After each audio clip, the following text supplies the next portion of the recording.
अमल न कंदासीं अदा मानी न खाईंदासीं ॾिसूं वेठा चऊं त इहो मानी आहे रहो थींदो न थींदो नी कपिड़ा न पायूं पिया हुजनि पोइ माण्हू चङो लॻंदो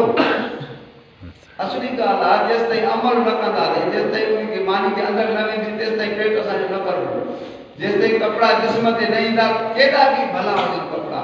केॾा बि क़ीमती उमदा हुजनि असांजे कम जा ई न आहिनि भले घर में पिया हुजनि भले पैसा वठी अचो जेसि ताईं पाईंदासीं न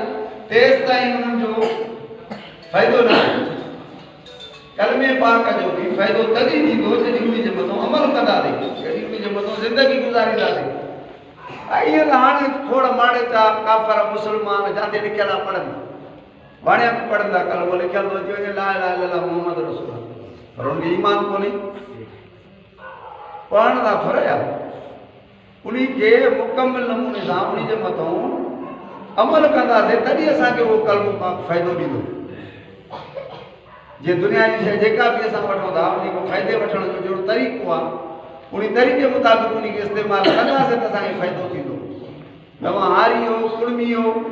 हाणे बाबा जे करे मुंद जी मिसाल जी ॻाल्हि आहे कणिक जी हाणे फुटी को पोखींदो न पोखींदो नी जेकॾहिं पोखींदो त सभु गॾिजी चवंदा चरियो थियो आहे वठो सम्झायो ख़र्च थो करे फ़ाइदो कोन अथव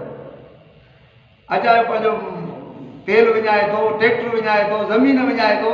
अड़े मुंद आहे इन जी कणिक जी हाणे तूं कणिक पोख कमंद पोख लूसण पोख जंहिं शइ जी मुंद आहे उहा पोख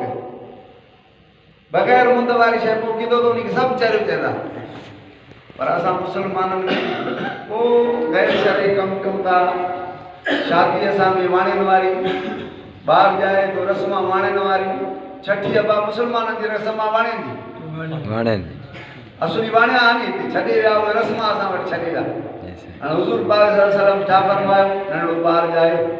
उनखे तई दड़ कराए तव्हां सॼे कर में अज़ान खबे में तकबीर पहिरियों कमु इहो कयो त उनखे अलाह ऐं रसूल जो नालो कन ते रखोसि